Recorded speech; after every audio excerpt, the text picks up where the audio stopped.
All right. Good evening, everyone. It's 8 o'clock, so we'll go ahead and get started. I've got some stats here that I pulled today from Pit Zone, and these are kind of final end of season-ish sort of numbers. I didn't look at coaches, but the main thing that I wanted to look at was riders. And of the 856 riders that we've got, 23% of those are female. And if you remember way back when we started, the goal was 20%. And I think, we've we've achieved that 20%. But I think we've got room for growth and improvement even from there. And one of the things that's interesting is our high school participation is 21% female, but our middle school participation is 25% female. And I think that uh, part of that can be, that not as specialized in sports by the time you get to high school, like kind of got a couple of things that you're doing. So just some interesting numbers for all of us to think about. And then the other is that we are sitting on 3,766.27 TTC hours. We're up 472 from the last time we talked, which was a couple of weeks ago after the last event before the Sonic Speed Dash. So pretty interesting that we're still gaining some hours, and that'll become apparent whenever I talk about some of our important dates that we've got coming up. So just a reminder that the registration for state championships, it ends at 11:59 p.m. on Sunday, which is May 4th.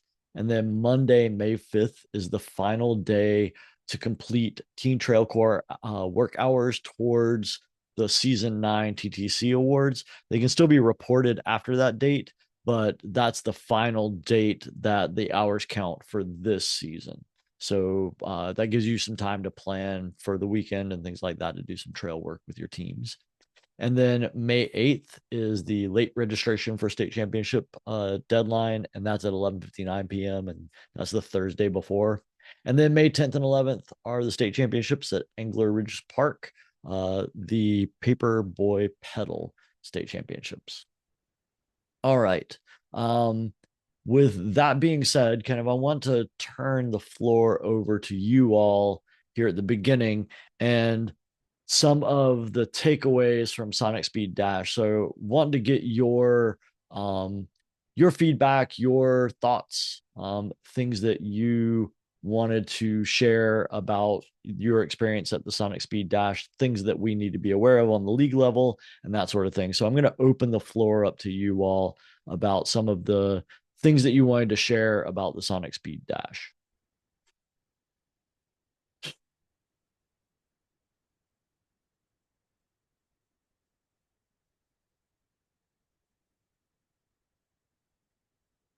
Hey, Sean, this is Sean.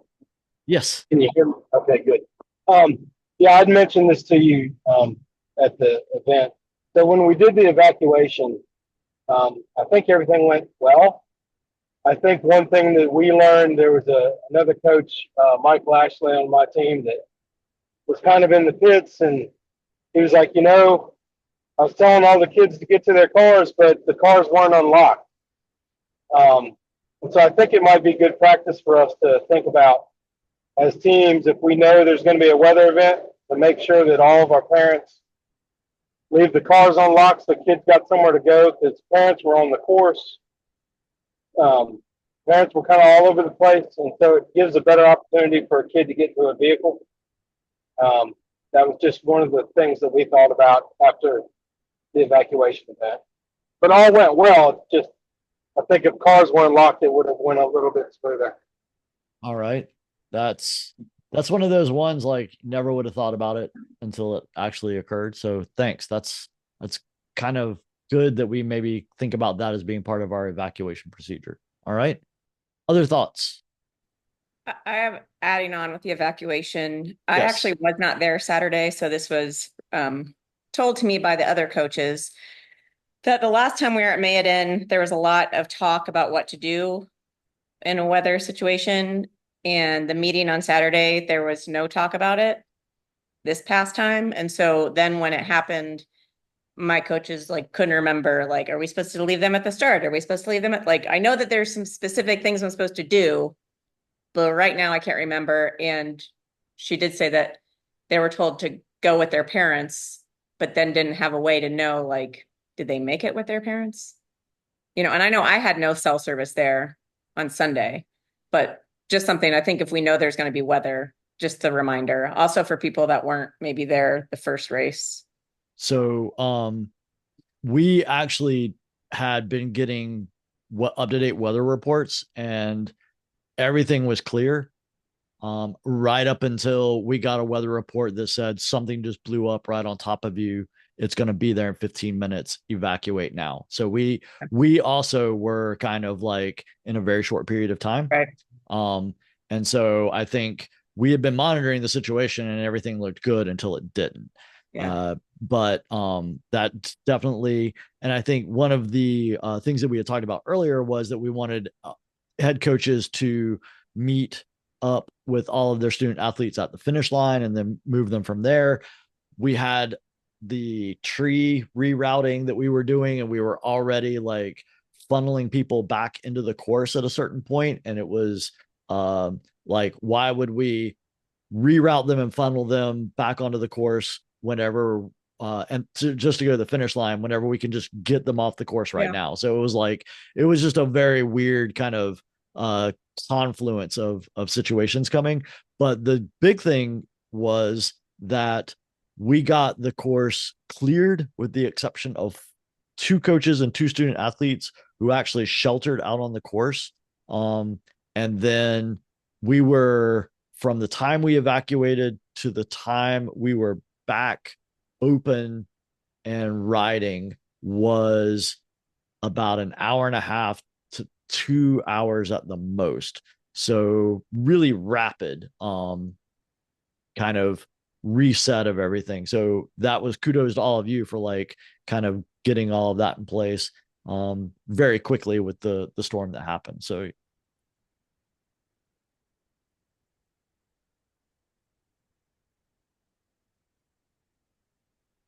Okay, so while I'm still not on mute, I also had talked to you about this.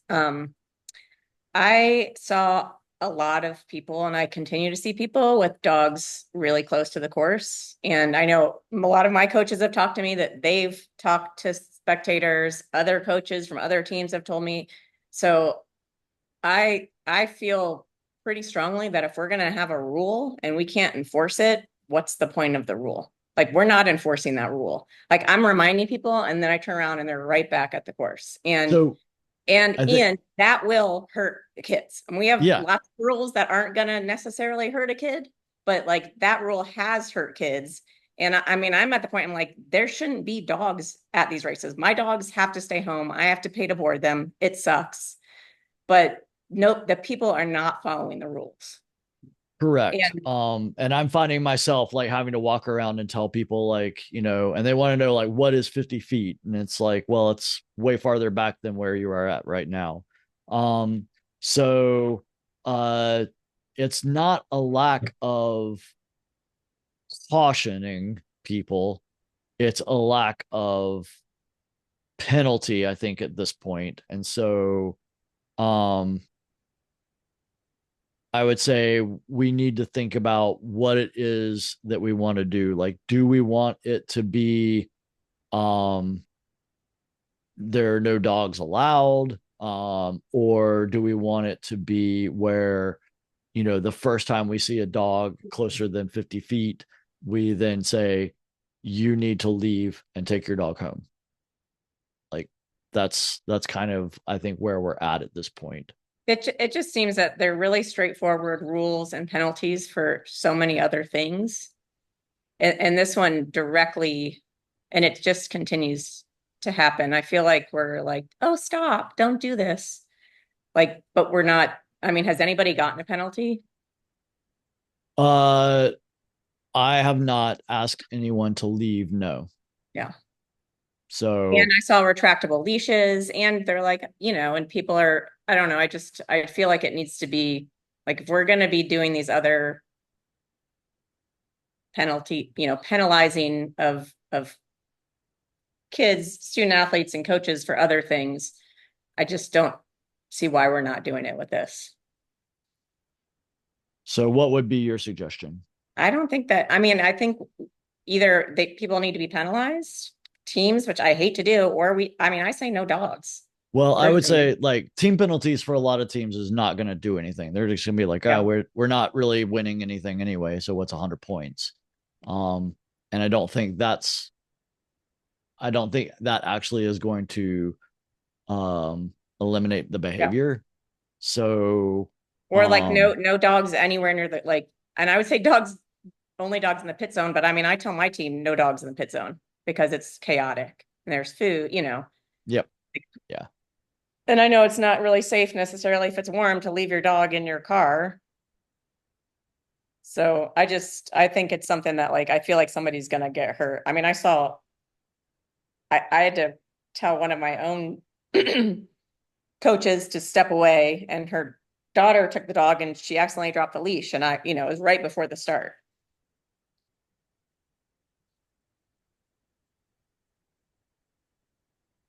So that's my 2 cents. I don't know what other people think about it. I know it seems harsh, but I just think that it's not working what we're doing. Hey Abby, I'm a veterinarian and I've talked with Brian and Sean about this before. I'm on board with you. That's too chaotic a situation. Understanding there are a handful of dogs that can probably behave in that environment, but it's way too stimulating. It's a lot of risk, and NICA's big on risk management, and I think that's an unnecessary added risk. My dogs stay home for that very reason because they're good, but I can't predict how they're going to behave with 1,000 people and 500 bikes and all that noise and everything going on. All right. So I would say we need the rules committee to reevaluate that dog policy and take a look at what we need to be doing to make sure that we end the behavior that's the problem. Like that's the point of all the rules are to end behaviors that are detrimental to safety. And so that's definitely one that we need to figure out like what it is that we need to do. And I think as teams and coaches, like you're going to have to help us in that if we are saying to someone you have to take your dog and leave, like imagine the negative impact that's going to have with that adult towards the league. And as coaches, that's a point of education that you're going to have to be having with your parents and coaches about what to do, and how you can like kind of prime people to already understand like this is what's going to happen if you do this, so that they're aware of the consequences. And So then then it's probably better just to say no dogs unless they're in the campers or the car, that way they but just, it's clear. but remember, like you say, no dogs unless they're in the campers. So does that mean they can't come out to go to the bathroom? Like, see what I'm saying? Like, Yeah, well, no, it's yeah, the as Brian said, like it's Gru telling the girls don't touch anything, and then them saying like, can I touch the floor? Can I touch the air? Can I touch this? Can I touch that? It's like, what are the areas? So it's got to be where the rules committee kind of does this, but also like I hate to say it, but we have had coaches that are talking negatively about rules that they don't agree with, which calls into question the authority of the league and the authority of the coach. Because if you question the authority that you work under, you're also telling your student athletes to question your own authority. So we've got to just be all on board with what it is that we're going to do. And I would like for the rules committee to take a look at that and then really figure out what it is we need to be doing. And then we can put that out for everybody. So I don't want to litigate it tonight, but I think it is important. And I think it's something that the rules committee needs to take a very hard look at as to what the policy is going to be so that we can put that in for next season for sure. So I hear you on that, but you guys just instituted a policy about asphalt in like 2 days. And we rescinded that because it was not well done. Oh, okay. I did not get Okay. that message, Yep. but it was rescinded. Yep. That was not even in effect at the Okay. so Did you that guys send an policy was a email? clarification of a rule that already exists, which is no high traffic, no riding into high traffic areas. And if you were there on Saturday, and even if you were there on Sunday, you would see that the behavior that we were trying to stop was gone. Okay, Like so that were parking people lot able was to very, ride very in safe. the empty parking lot on Sunday? What's that? Were people allowed to ride in the empty parking lot on Sunday? No,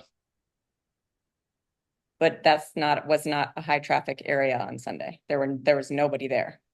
it's a high traffic area for pedestrians. It's not for cars. It didn't have anything to do with cars. It had to do with bikes and, No, but and I pedestrians.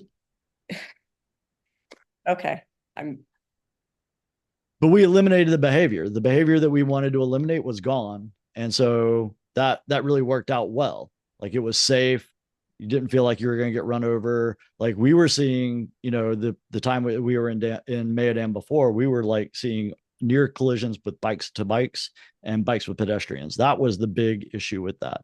And so moving okay. forward in Danville, like the thing that we're going to be looking at is where can we provide a warm up area, but that road that comes in to the park, that will not be open for student athletes to be riding on. So that will be the kind of the off limits area there for Danville. So the whole road. From the entrance to the park down to where the course crossing is. Yeah. So there's okay, but there's not like grass on the side. So they can ride. Where are they supposed to go? Are they supposed to walk their bike that whole way?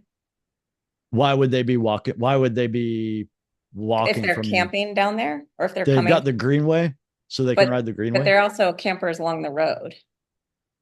So yeah, that little section right there, they can walk their bike to where they're at. Yeah. That's what they were doing this weekend. So they were walking or riding grass. So yeah. Yeah, that's real, but that's pretty far. And right there along the road. yeah, I mean, if you camp along that road and you're walking your bike. Mm-hmm. I agree. That's way too far to close off no bikes. Perhaps we're talking about different spots. I don't think so. If it's on that asphalt all the way from there, that whole camping zone 2 area needs to be open to bikes. Okay. Let's go back. So you know where the course crosses the road. Yeah. Okay. So from that point to the park entrance, that would be a walk zone. And Yeah, then so all, after that, That's a long ways to push your bike when that's you're a camping walk in there. zone. So why is it a walk zone? Because cars were drive in. it's a high traffic area. The How many other area leagues of are doing camping. this? Are What's there that? other leagues in this? I mean, other states that are doing this? So in the NICA rule book, it says that it's about bikes in high traffic areas at the discretion of the league director. How do you So- define high traffic? Because a race High start is traffic- high traffic. What's that? A race start is high traffic, Okay. Let's right? let's I do mean, this. what does high traffic mean? How about this, Abby? How about just stay after this meeting because we're starting to get into a conversation about this. So stay after this meeting and we can discuss it. All right. Okay, well, I'm interested if other people are also confused, because Okay. I'm very confused. We're not even talking about that at this point though. So we're still trying to get through Okay. this race that we just had. All right. So any other feedback about the Sonic Speed Dash? I've got some feedback about Sonic Speed Okay. Dash if I'm able. I had a lot of feedback from the 8th grade boys race that when they asked for pass, the kids in front of them said no. And then meanwhile, they got passed aggressively, like 2, 3, like at a time, I guess, like out around the other two. So it seems like we were honing on this like in the beginning of the season, and we tell our kids about the passing and the which honestly, like, I don't know any races that ask for a pass. Like, I understand calling out a pass, but like to ask for a pass to get a no and then to get passed aggressively by someone who didn't make a ask for a pass. I don't personally like teaching our kids that they have to ask for passing and then to have that happen at the same time. I think it's kind of silly, but that's what happened. So.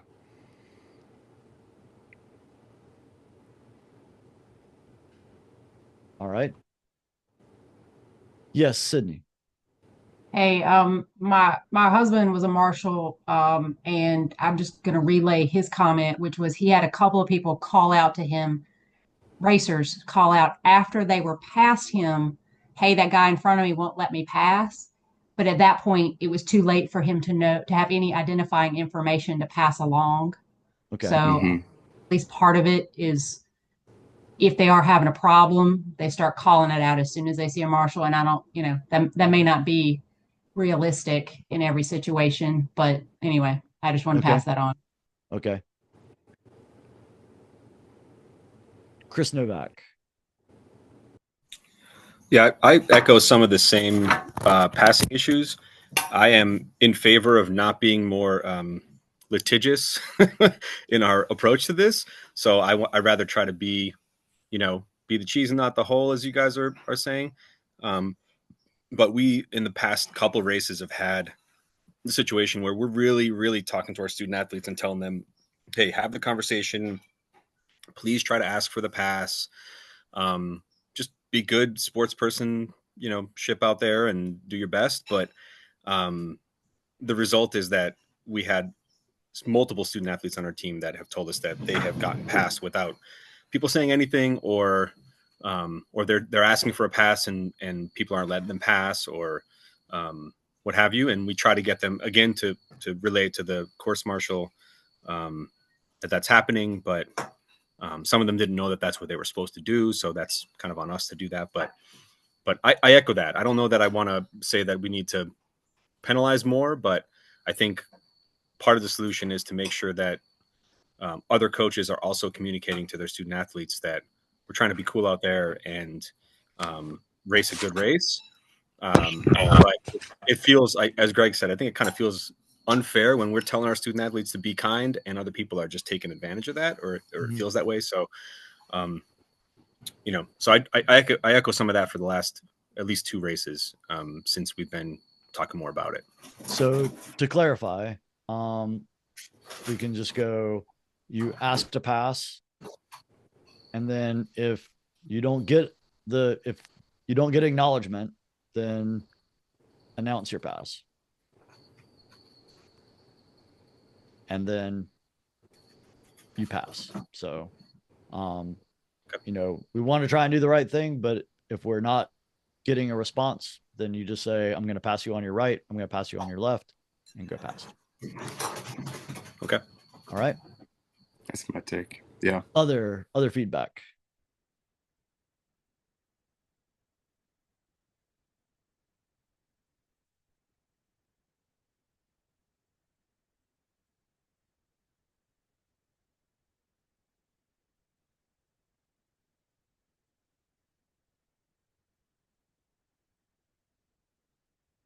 Chris.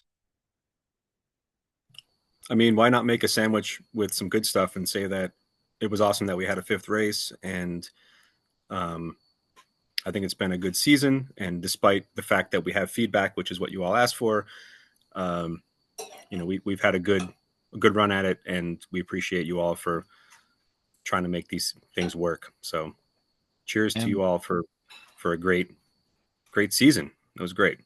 Thanks. And we will continue to try and improve everything. So that's why your feedback is really crucial, and we appreciate it. So, all right.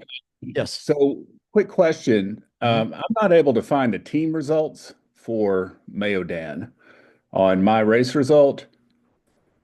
Is it changed for this race, or am I just missing something, or what?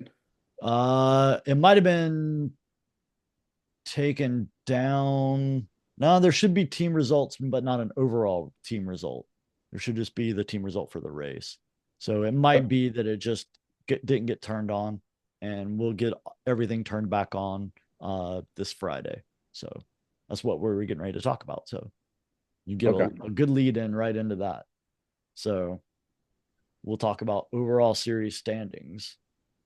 So overall series final standings are going to be coming out on Friday.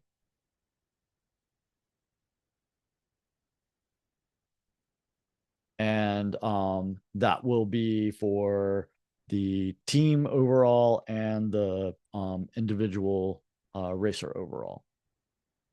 And that will be where you see who's going to be getting the leader jersey for the season going into next season as the leader of the series.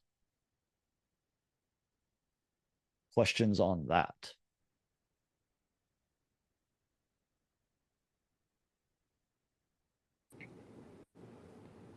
I've got a question on ties. What do we what should we expect to see on like overall tiebreakers, or are they just rewarding multiple like first places or something? Yep, the ties stand. So there can be 2 first places, there can be 2 second places. But if you've got 2 first places, then it would be 2 firsts, a third, a fourth, and a fifth. So it'll always be 5. Does that make sense? So if you got 2 first, the second turns into a third. Yes. Gotcha. All right. Other questions?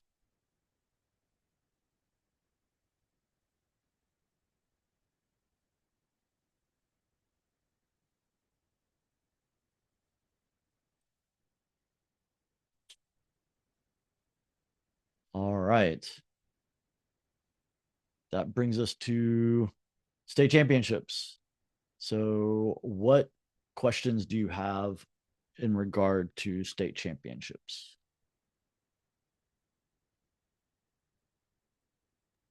How are the call-ups going to be done? All right. So call-ups will be based on the total points from the series. No drops.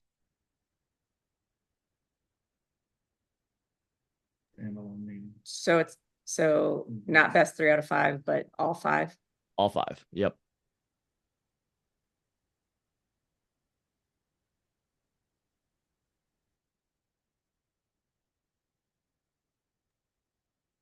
How long have we known that? Just now. Oh, okay.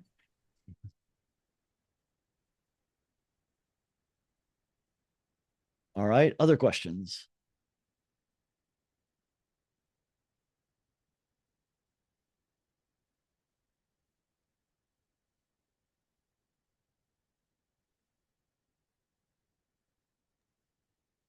Hey, Sean, when do the volunteer slots open up for that weekend? Ooh, that's a great question. Brian Russell, do you think that's going to be going out with the single track times this Friday? I should have them on the website tomorrow morning. Jenny just got them kind of all done. You know, we have a staff call Thursday night. We might add a couple more. We're talking about course, changes for the championship. So it might change the marshal spot or two. But by tomorrow morning, the bulk of the volunteers will be up. All right. So awards for series and championship awards will all be done in Danville. Correct. Was it discussed to do the series awards in Mayodan, or is that never an option? That wasn't an option because we still had to like discuss how the series results were going to be finalized, specifically about ties and things like that.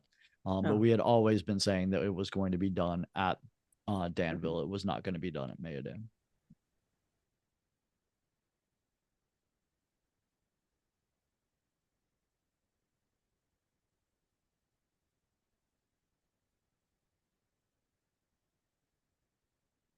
Right. Other questions about the Paperboy Pedal State Championships in Danville?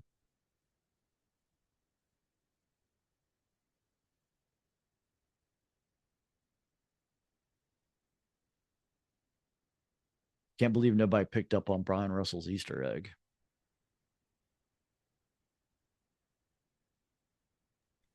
Hey, Sean, I have a quick question. Yes, Will there be an adventure course open at Danville there will be. during the Yes. championship? Okay, Yes. thank you.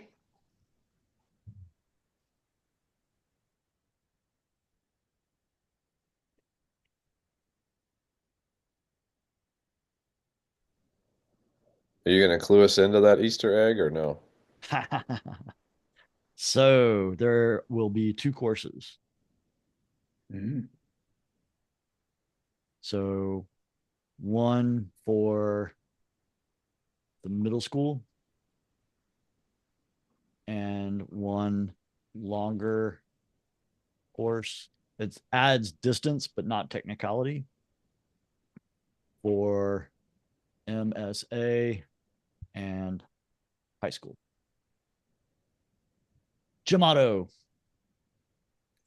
Yeah, can we talk about, so I don't know if this is not supposed to be spread out, but I saw a thing today saying that you're going to race the same course for the middle school students as last time. And we had a number of kids who didn't even do the race after doing the pre-ride because it was so long, and lots of 40 and 50-minute laps for middle school single lap riders.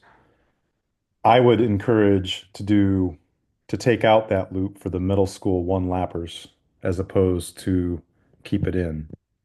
I don't know if that's an option. I don't know if other coaches have opinions, but it was too much. It's going to be, I assume it'll be hotter than it was last time. And,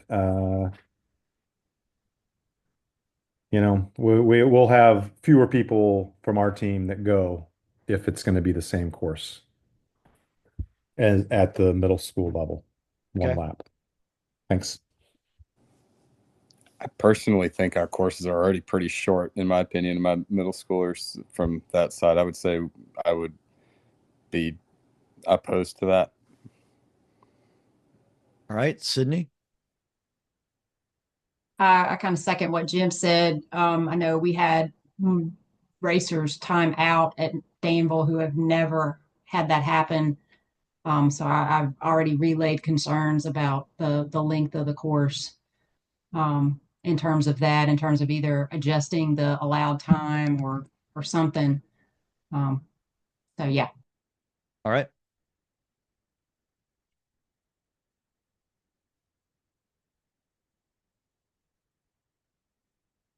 Other questions, concerns, thoughts?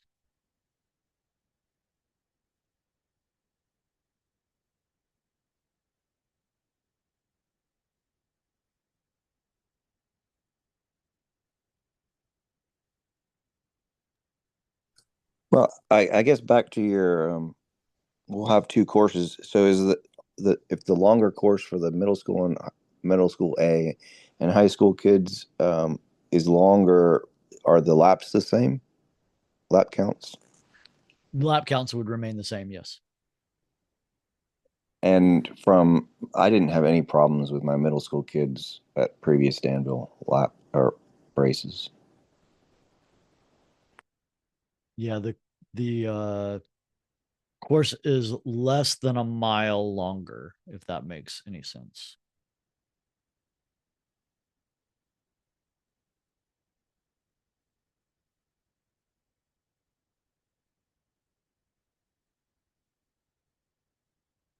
All right, other thoughts? I think my only thoughts would be that if we're having trouble with these kids making it around the course, then like they're probably not getting enough cardio at practice and they need to be encouraged to ride longer. I mean, I think that the kids, if they're racing only 4 miles, is quite short when like middle school cross country is a 2-mile run. So like in that regard, I think our courses are quite short and should be closer to like 8 miles for entry level. Just the kids need more time on the bike. If 4 miles is too much, then I think that they need to be riding more at practice and at home. Elise Freed, course setter. Yes. one of the many things I love about NICA is its inclusivity. And so we make it inviting for every student athlete. They don't have to be amazing with their cardio. So that's why we have multi-laps. So once they get better, they can move up to more mileage. Thank you. Sydney? I was just going to say everybody rides. All right. So it looks like these are some things for our course setters to take a look at. Elise, I know that you are kind of in that mode right now of looking at what we're going to do in Danville for this course. So there's some of the feedback that you can take back to James and Bill and kind of discuss. All right. Other thoughts or questions question. about state championships? Yes. I have some student athletes that are wondering if the state championship jersey is going to have the video game theme. Brian Russell. Yes.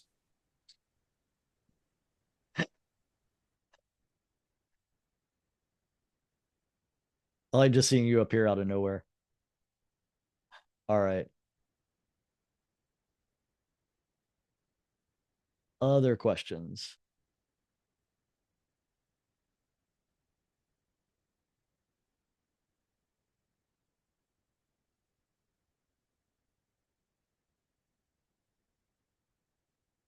If there aren't any other questions, can we talk about what a high traffic area is so that, I mean, I see that there aren't actually that many coaches in the whole league on this call, but so we can all get some more clarification on what that means. Because sure, it seems like an arbitrary word when I don't know what high traffic means. Because during the day at Danville on Sunday, last time, there were no cars during the races going back and forth on that long road. Or I would say very few.